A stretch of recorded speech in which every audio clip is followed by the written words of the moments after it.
Apa ya yang terjadi kalau seorang pengusaha suatu waktu berada dalam situasi di mana dirinya harus membuka tempat makan yang jauh dari keramaian dan masuk-masuk ke perkampungan?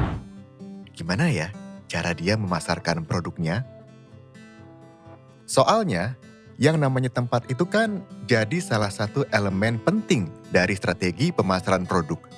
Apalagi untuk usaha warung makan yang idealnya punya lokasi strategis dan gampang ditemukan. Kita sering ngedengar istilah hidden gem. Hidden gem itu mengacu ke tempat wisata, baik wisata alam ataupun kuliner yang dianggap berpotensi viral tapi belum diketahui orang banyak. Fenomena ini bikin banyak pelaku usaha, khususnya bisnis kuliner, yakin kalau buka restoran atau kafe sekarang ini nggak harus di lokasi yang strategis dan gampang ditemuin. Seolah-olah dengan hanya bermodal sosmed dan aplikasi pesan antar makanan online, mereka bisa bikin produk mereka menemukan pembelinya. Tapi apa iya segampang itu? Kali ini kita akan ngunjungin sebuah tempat makan yang lokasinya di tengah-tengah pemukiman warga, bahkan samping-sampingan sama kuburan. Tapi anehnya, tetap rame tuh dikunjungin pelanggan. Namanya Warung Tuman.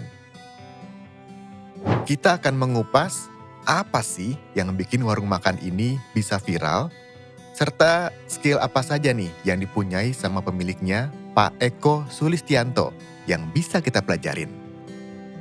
Bukan cuma buat para pelaku usaha aja, tapi skill-skill ini pastinya bisa diterapin juga buat kita para young professionals dalam pekerjaan di kantor. Tentunya bareng host kita, Ibu Afiliani, seorang ekonom senior, dan saya, Nino Budianto, di Kupas Bisnis ala Afiliani.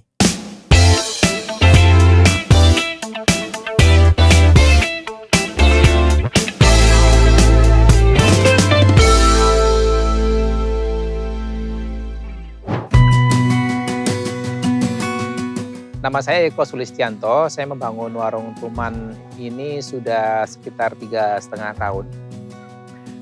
Awalnya itu ya sudah lama sebetulnya, jadi saya kulineran bukan baru 3,5 tahun ini, tapi sudah sekitar 10 tahun yang lalu. Jadi pertama buka itu tahun 2012. Itu saya buka bebek kaki 5, namanya Bebek Tuman, ya. Di PSD juga, pinggir jalan besar. Di sana bertahan kira-kira setahun lah.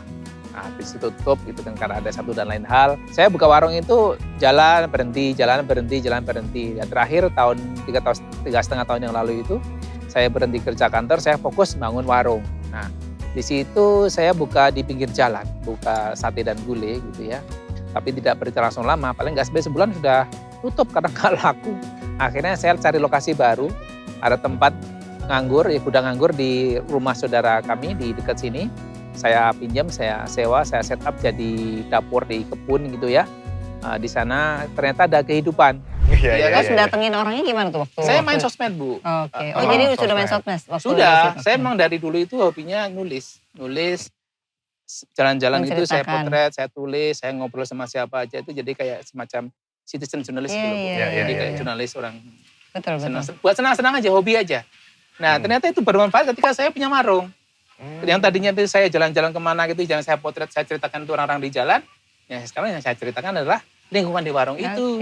Misalnya ada sungai yang jorok yang saya bersihin sama anak-anak. Ada pohon-pohon langka, ada binatang-binatang unik begitu. Ada tokoh-tokoh di sini yang juga unik, itu saya ceritakan. Saya agak jarang mempromosikan warung karena agak nggak pede Bu waktu itu. Nggak pede Mas. Ya kalau enak, kalau enggak.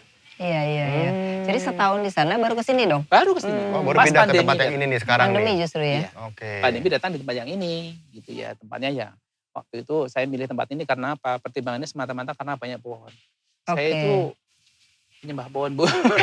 Iya loh, Istigor ini isinya pohon-pohon semua gitu. loh. Jadi ketika ada pohon itu Anda bisa bayangkan orang investasi itu kalau lagi nggak pandemi, ini pandemi malah investasi sewa ini gitu. Itu juga itu satu hal butuh keberanian.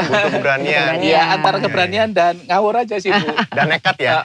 Karena nekat itu, karena nggak punya pilihan dan ketika saya mau pindah itu saya muter-muter di Tangerang Selatan itu saya cari tempat itu ya pilih saya di sini. Kenapa? Ini pohon ini pasti orang suka makan di bawah pohon. Saya sangat yakin waktu itu. orang suka di bawah pohon makan seperti di kampung-kampung. Jadi intuisi juga jalan ya Pak? Iya, Bu. Jadi Heeh. imajinasi saya itu Ya. adalah pasar tradisional dan hajatan orang Jawa. Oke. Nah. Jadi di sini makanya settingannya kan kayak Model kayak Iya. hajatan. pasar tradisional, Bu. Konsepnya di sini settingannya pasar tradisional Jawa ya. Begitu. Sama juga orang-orang hajatan di kampung-kampung itu loh, Bu, yang Iya. di kebun-kebun Betul, masak gitu kan. betul. Itu betul-betul melekat dalam kepala saya itu.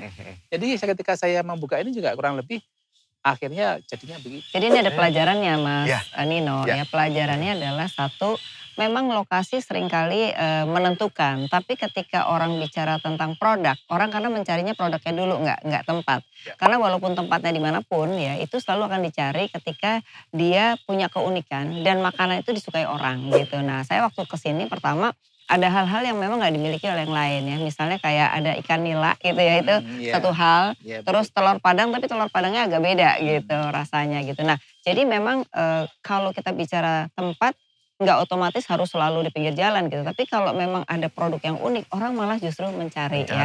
Nah kemudian yang kedua juga orang tuh sekarang lebih suka, orang Indonesia itu ada perubahan. Sejak pandemi itu lebih suka outdoor dibandingkan indoor. Nah ini kan dia outdoor ya. Walaupun di situ tulis lo nggak boleh ngerokok gitu, tapi Benar. outdoor gitu. Nah ini juga satu hal. Jadi memang kalau orang mau usaha itu tidak hanya melihat dari harus 5P semua gitu. 5P yang satu boleh tereliminir, tetapi harus diikuti oleh P yang lain. Yaitu tadi produknya itu spesifik, dicari orang dan nggak ada yang di mana-mana. Kalau tadi kan kayak gulai sate, itu semua orang kan sama, rasanya juga dicari, sama gitu. ya. Jadi kalau nggak kesana ngapain kesana, mendingan cari yang lain gitu. Nah jadi itu spesifikasi dari produk itu. Tadi juga keunggulannya, Pak menarik tuh Eko. dari Pak Eko, dia bercerita kan. Mm-mm. Dan lucunya dia tidak bercerita tentang hidangannya, menunya. Heeh. Itu di sekitarnya. Itu kan berarti ada skill storytelling tuh Pak Eko tuh. Iya. Boleh cerita nggak dulu Ya, dapat skill karena dari saya mana sih? punya background wartawan ya. Oh, background Oh, Jadi wartawan. nulis tiap hari dan itu buat saya itu semacam healing, Bu. Menyenangkan Iya, nulis itu. benar. Tapi saya fokus pada isu-isu tentang humaniora, tentang orang-orang kebanyakan, manusia gitu kan. Saya nggak nulis tentang hal yang misalnya politik, agama dan sebagainya itu. Tapi lebih kepada bagaimana menceritakan orang-orang keseharian itu tuh. Yang saya temui di jalan, saya temui Iya, di mana iya. saja yang kira-kira mengandung unsur human interest itu Iya, ya. iya, Itu saya angkat di situ. Nah itu sampai sekarang itu Mas. Makanya tadi Ibu Ami kan cerita posting apa lagi hari ini.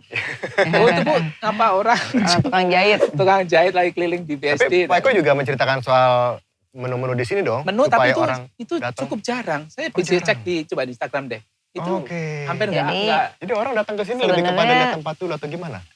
Kalau makanan Dari itu mulut sepertinya ke dari mulut mulut ke sih. mulut. Iya, dari mulut. Jadi Ya, yang saya oh, iya, menumpang iya, aja kalau yang makanan ya. Iya. Karena saya tadi Dulu saya aku waktu bilang. pertama kesini langsung didatengin oleh bapaknya, terus Iya. foto dimasukin Instagram gitu. Jadi Oke. caranya gitu ya Pak ya. Iya, jadi Setiap ada waktu- tamu difotoin gitu. Waktu pertama promosi ya saya memanfaatkan ini kegilaan ibu-ibu, emak-emak itu selfie itu. Oh iya. Nah itu saya layani dengan sepenuh hati. Kalau ibu-ibu pengen selfie, saya carikan spot bagus, saya layani. Capek memang. Tapi itu saya yakin itu dampaknya akan buat mereka menyenangkan dan mereka pasti posting. Itu yang kemudian salah satu yang Dari mulut ke berdampak mulut pada tadi. popularitas warung Tuman. Iya. Jadi bagaimana menggarap segmen ibu-ibu atau enggak cuma ibu-ibu ya, Iya. bisa juga bapak-bapak atau Iya. kakak-kakak gitu ya yang gila selfie itu. Iya. Kita Yang mainkan sama di bikin situ. konten-konten Ya, gitu di sosmed gitu ya. begitu. Iya, Memang iya, iya. sosial media itu menjadi salah satu pay promotion ya, promosi yang sangat mudah dipahami dan lebih besar lagi gitu. Kalau dulu kan harus nonton TV, radio. Sekarang dengan sosial media itu kan jutaan orang ngelihat Betul, Bu. gitu. Dan- Itu dan harus membantu. Itu Mas yang paling penting itu buat orang-orang kecil macam kami ini, UKM-UKM yang bisnis Iya. bisnis itu, ini senjatanya. Yes, betul. Media sosial itu senjata kami. Gitu. Benar. Tidak yang kita bisa manfaatkan, bisa kita optimalkan kalau tahu cara melakukannya. Nah itu benar banget. Jadi gini, media sosial itu sangat penting buat UKM. Karena begitu dia mampu untuk membuat sesuatu di dalam Instagram itu, dia akan mampu membuat pasar yang lebih besar gitu. Jadi sebenarnya UKM itu terbantu sekali dengan Sangat, Bu, adanya sangat, Bu, Instagram. iya. Asal bisa memanfaatkan Nah, seperti itu Bapak dia. bilang. Itu sih Mas Nino, Iya, itu iya, keuntungan buat UKM sekarang gitu. Tadi ada yang lupa loh ditanya sama Pak Eko. Ini kan di tengah-tengah kampung ya, pasti yang namanya orang itu kan kadang menerima kadang enggak. Tapi yang menarik di luar kalau Anda lihat tuh banyak orang jualan juga loh. Wah, yang iya, atas benar, efek dari sini kan tadi benar, belum ya. benar. Iya, iya, iya. Jadi bagaimana bisa menguntungkan penduduk setempat sehingga bisa diterima. Nah saya sejak awal sudah menyadari bahwa saya mengambil tempat di lahan orang Bu. di lahan orang, di kampung orang. Dan saya datang dari luar kota. Anggap aja saya pendatang di sini ya. Saya menyadari itu. Makanya dari sejak awal saya bilang ke bapak-bapak yang ada di sini, saya kulon nuwun gitu kan, saya pengen bangun warung di sini, mudah-mudahan gitu warung ini bisa memberi manfaat kanan kiri. Jadi saya pengen banget gitu, pengen pakai banget gitu ya. Itu teman itu tidak hidup sendirian, tapi dia membawa manfaat buat kanan kiri. Ibaratnya itu kami itu kereta gitu ya, teman itu lokomotif, nah kanan kiri itu menjadi gerbongnya. Jadi ketika lokomotif di jalan, kanan kiri ikut jalan juga. Itu yang betul-betul saya ingin harapkan. Jadi teman tidak hidup sendirian, tapi dia membawa manfaat buat kanan kiri, mudah-mudahan yang sebesar-besarnya begitu. Makanya saya kalau ada bapak ibu yang jualan di sini, itu justru saya sangat senang, saya dorong, saya fasilitasi kira-kira begitu, supaya mereka ikut jualan di sini, ikut buka usaha apa yang kira-kira itu nyambung dengan konsep teman. Nah, Pak Eko, ini inovasi-inovasi yang dilakukan sama Pak Eko untuk warung Tuman sampai sekarang, akhirnya pembeli itu tidak jenuh, tidak bosan, terus balik lagi. Apa yang sudah dilakukan sama Pak Eko? Inovasi sih sejauh ini masih dalam kerangka kulineran ini, maksudnya menambah daftar menu gitu ya. Walaupun itu kami lakukan dengan cukup hati-hati gitu ya, maksudnya kami nggak perlu juga banyak-banyak nanti pilihannya banyak sekali bingung kan. Kita punya yang penting ada 1, 2 tapi di situ menjadi semacam brand gitu kan. Yang atau trademarknya di sana itu yang paling beda sama yang lain gitu lah ya. Saja gitu. Selebihnya ya untuk inovasi-inovasi lebih kepada tadi itu saya di sini mengakomodir seni budaya. Jadi orang bisa datang di sini tidak sekedar makan, Bu. Tapi juga dia bisa tadi healing tadi. Benar. Healing dengan lihat ada keroncongan setiap awal bulan misalnya live di sini. Walaupun saat ini kami hentikan karena hujan. Dan kemudian ada lagi misalnya teman-teman yang suka kebayang ngeksis di sini. Ada misalnya yang suka musik juga main di sini. Nah itu yang inovasi-inovasi ringan macam itu yang kami tawarkan buat supaya orang tidak terlalu nggak bosan. Jadi bukan terkait dengan produknya aja, tapi musik hiburan. Penambahan ya. Oke. Itu memang harus kita lakukan ya Bu, kalau memang kita berusaha itu yang namanya inovasi ya. Jadi gini, inovasi itu kan tidak hanya sekedar produk ya. Mungkin kalau produknya masih tinggi omsetnya ya nggak masalah gitu ya. Tapi kalau kita lihat nih orang udah mulai bosen nih. Nah kita udah create juga dengan menu-menu baru. Sehingga Pak Eko harus mulai juga riset-riset apa sih orang maunya apa. Nah dengan Pak Eko ikut ke bawah, nanya-nanya gitu, itu akan juga menciptakan inovasi sebenarnya ya. Lalu kalau hiburan itu kan juga gitu, orang pada dasarnya tidak hanya sekedar makan, tapi pengen nanti nambah lagi, nah apa nih yang menarik misalnya. Nah jadi menurut saya riset-riset kecil walaupun ini punya keluarga gitu, tetap harus dilakukan untuk mengetahui apa kebutuhan masyarakat gitu Pak. Itu saya rasa udah bagus. Seperti juga yang saya lakukan dengan misalnya ada lapak durian setiap Sabtu Minggu, itu kan inovasi juga. Artinya bahwa produknya itu nyambung dengan konsep Tuman. Lalu ada yang jualan misalnya kemarin juga belum lama itu adalah telur bebek, telur asin. Dia mau sedia bawang dari Brebes. Bawang goreng Nah itu bagian dari cara saya bagaimana supaya di sini itu lebih atraktif gitu. Jadi ketika datang di sini udah orang beda lagi. Sudah beda Bu. Jadi Ibu jalan dari parkiran ke sini itu sudah bisa lihat macam-macam lucu ya. Kiri kanan ada yang bisa dibeli. Bisa buat tangan. Curhat belum curhat. Saya boleh curhat. Boleh curhat Pak Eko, gimana? Sebetulnya begini, ini kan bisnis keluarga ya. Saya sama istri begitu. Kalau saya sih sudah membayangkan jauh bahwa saya suatu hari misalnya teman itu punya brand yang cukup bagus gitu ya, bisa di tempat-tempat lain bisa ekspansi begitu. Cuman kan memang sampai saat ini belum didukung dengan manajemen yang cukup kuat atau cukup bagus gitu ya buat sebuah warung gitu. Nah misalnya soal keuangan juga masih belum tertata begitu dan sebagainya begitu. Nah, saya sendiri juga nggak mau kemudian saya nggak mau mikir yang serius-serius ngeplan gitu ya. Jadi pokoknya sudahlah yang ini aja. Jalan aja gitu ya. Mati aja saya bisa hai di sini di kebun ngawasi karyawan ketawa-ketawa begitu sudah bagi saya sudah cukup begitu. Padahal saya tuh pengen banget bahwa ke depan jadi besar saya ya. Itu bisa menjadi semacam warisan siapa nanti gitu loh Bu. Nah itu tapi kan nggak nyambung kan antara alam pikir tradisional dengan konsep bisnis modern gitu. Bagaimana itu? Nah ini menarik. Ini ada sebelum ngomongin ini ya, ada kalau nonton film Gucci itu menarik. Akhirnya perusahaan Gucci yang terkenal itu tidak dimiliki oleh keluarganya sama sekali. Akhirnya diambil sama orang. Kenapa? Karena di antara keluarga ribut sendiri. Nah itu berbahaya. Jadi artinya kalau bisnis keluarga itu harus jelas kita mau sasarannya nanti kemana. Sekarang sih nggak terasa, tapi suatu saat kan kita akan tua. Nah itu dia yang Akan kami ada pilih. keluarga yang meneruskan kan. Nah itu biasanya akhirnya kalau kebanyakan di Indonesia keluarga itu akhirnya menjual usahanya udah bagi-bagi duit. Jadi tidak abadi gitu. Nah gimana caranya supaya abadi Pak? Nah artinya gini, pertama adalah Bapak ini perlu partner tapi partner yang satu chemistry untuk memperluas gitu ya. Kemudian perlu juga nanti pada akhirnya kalau jadi besar bisa go public gitu. Sahamnya dimiliki masyarakat sehingga itu akan mudah untuk apa? Dikontrol oleh orang. Kalau dikontrol oleh orang, maka usaha itu nggak akan mungkin bisa dikuasai oleh keluarga yang akhirnya ribut sendiri gitu. Nah itu salah satu Pak. Jadi menurut saya sih kalau Bapak mau maju terus, mungkin kalau usaha kita kan terbatas ya, bisa berpartner atau Bapak bisa melakukan juga misalnya kayak pinjaman gitu ya. Tapi harus punya yang namanya apa? Profesional nantinya. Profesional itu dalam arti yang Bapak tuh nanti tinggal kontrol, tapi ada orang yang jalanin Pak. Pak Eko, Bu Afi, ISPI Goers, ini kita sudah sampai di penghujung acara gitu ya. Seru banget ngobrol-ngobrolnya, terima kasih Pak Eko ngobrol-ngobrolnya. Bu Afi, kita juga banyak sekali pelajaran-pelajaran yang bisa kita ambil dari hasil ngobrolan kita pada kali ini. Tapi sebelum kita tutup, nih Bu Afi coba recap nih dari hasil oke. obrolan kita seperti apa sih? Oke, pertama ya bisnis ini kalau kita lihat ada jatuh bangunnya, itu pasti. Tidak ada bisnis yang tiba-tiba jadi sukses ya, pasti selalu ada jatuh bangunnya ya. Kalau kita baca kisah-kisah sukses semua pengusaha besar juga sama kayak Pak Eko ya. Nah oleh karena itu kalau kita mau jadi pengusaha, kita harus berani melihat resiko paling gagal gitu ya. Nah yang kedua, pada akhirnya orang itu bisa sukses juga. Yang penting adalah mereka punya bisnis, entah itu berupa produk atau jasa, yang memang punya keunikan dibandingkan yang lain ya. Tadi contohnya, kalau sama orang ya nggak ada bedanya, akhirnya susah untuk bertahan ya. Nah ini adalah bisnis yang memberikan resep dari zaman dulunya gitu ya, nenek moyangnya gitu, yang akhirnya dilestarikan dan itu ternyata punya spesifikasi dibandingkan yang lain. Itu bisa kita buktikan, orang akhirnya kesini mencari spesifikasi, itu dari sisi produk ya. Dari sisi promosi kalau kita lihat ya tadi menggunakan Instagram, kemudian dari mulut ke mulut yang saya rasa itu paling banyak ya, bawa orang dan itu bisa kita buktikan tiap hari rame, tidak hanya Sabtu Minggu loh. Tadi aku pikir juga tadinya cuma Sabtu Minggu, ternyata aku hari ini kesini Ya, rame juga ya. rame juga. Oke itu dari sisi promotion ya.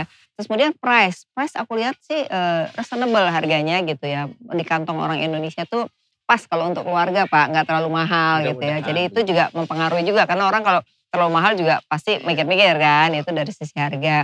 Kemudian tadi dari sisi produk udah ya, promotion udah, place tadi kita bisa buktikan walaupun tempatnya jauh dekat kuburan, ternyata tidak pengaruh asalkan produknya enak begitu ya. Dan apalagi pelayanan, nah pelayanan itu jadi penting.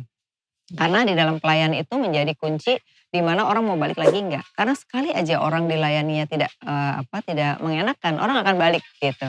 Nah itu adalah kisahnya. Nah cuman ya memang dari ini semua Pak, ini yang menarik kalau kita lihat dari skill ya, ada 3 hal yang tadi dilakukan oleh Pak Eko dan ini menurut saya buat para ISPI Goers yang mau jadi pengusaha 3 hal yang perlu dilakukan. Satu adalah yang dilakukan juga oleh Pak Eko adalah inisiatif ya. Jadi bagaimana membuat inisiatif ya seperti kalau kita lihat di sini inisiatifnya adalah membuat orang di sekitar itu bisa berjualan ya sehingga mereka penghasilannya juga meningkat dan usahanya Pak Eko nggak diganggu gitu. Jadi harus ada inisiatif-inisiatif baik itu berkaitan dengan masyarakat maupun dengan usahanya ya. Yang kedua yang menarik juga kreatif ya. Kreatif untuk apa? Ini akan menghasilkan customer yang banyak yaitu di Instagram. Pak Eko tidak hanya menyajikan menu-menunya saja tapi juga membantu orang lain. Kemudian telling story di Instagramnya ya itu adalah kreativitas ya Pak ya. Nah originalitas itu penting ya, kenapa? Harus asli, nggak boleh niru orang, apalagi mengcopy punya orang dan di Indonesia kan banyak. Nah itu jangan sampai kejadian lagi gitu. Di Indonesia tuh masih banyak orang yang selalu mengambil haknya orang lain gitu ya. Punyanya orang di aku gitu. Nah di sini enggak. Ini adalah warisan menu-menu yang dilakukan di sini adalah warisan dari keluarganya gitu dan itu dilestarikan. Gitu. Jadi ada 3 hal itu Mas. Nah, ISPI Goers, itu tadi kita udah dengerin recap dari Bu Afi, dari obrolan kita dengan Pak Eko, pemilik Warung Tuman BSD. Jadi ada 3 skill ya, ada inisiatif, ada kreatif, dan juga ada originalitas ya. Dan semua skill tadi gak cuma bisa dipakai oleh pebisnis seperti Pak Eko, tapi juga yang profesional ya, kerja kantoran juga bisa pakai 3 skill tadi ya. Nah, ISPI Goers, Sebetulnya dari mana sih modal awal Pak Eko buat menjalankan bisnisnya? Dan apa yang jadi momentum Warung Tuman bisa sepopuler sekarang? Jawabannya ada di podcast Kupas Bisnis ala Afiliani yang cuma bisa didengerin di aplikasi Inspigo. Langsung aja download di Play Store atau App Store.